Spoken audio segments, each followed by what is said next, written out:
NPD itu bisa loh untuk membuat korbannya atau mengontrol korbannya agar tidak berani untuk menunjukkan siapa support system dia sebenarnya kepada orang-orang yang peduli sama dia, dan menyuruh si korbannya untuk mengganti dengan pemeran pengganti agar si support system ini merasa tidak dianggap dan disakiti oleh si korban, agar nantinya si support system ini pergi dari hidup si korban. Bisa loh, dan ini kejadian nyata di hidupku. Jadi si orang yang kubantu ini, laki-laki yang kubantu ini, dia memiliki banyak orang yang peduli dengan dia dan menunggu dia sembuh gitu, karena dia orang yang bervalue, orang yang hebat gitu kan. Nah, ketika dia mulai sembuh kan, fisiknya mulai berubah gitu kan, mulai ceria, orang-orang kan bertanya, siapa support sistemnya kok bisa lebih membaik sekarang gitu. Nah, ketika si korban ini ingin mensepil aku, ingin bilang bahwa ini loh support sistemku gitu loh.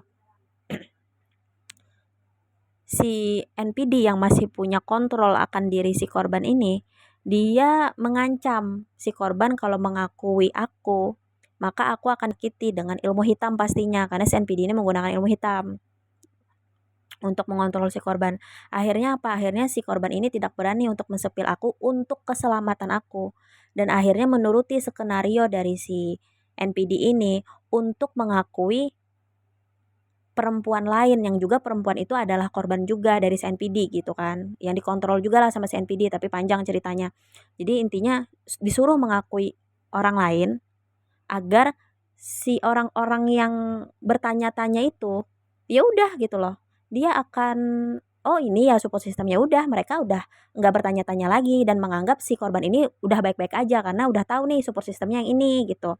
Ini kan bukan support system yang asli. Otomatis dia tidak bisa mengatakan apa yang terjadi kepada si korban. Karena dia pun juga korban gitu. Jadi dia tidak berani untuk mengatakan apa-apa. Jadi dia sekedar ya kayak ayah aku mensupport dia gitu. Karena dia kan juga korban. Dia bukan support sistemnya asli gitu. Jadi dia tidak bisa membela si korban ini gitu loh. Jadi diganti pemeran penggantinya gitu. Nah, support sistem yang asli aku tidak diakui dan merasa sendirian jadinya. Dan orang-orang yang peduli dengan si korban ini tidak ada yang tahu aku dan tidak ada yang mencari aku.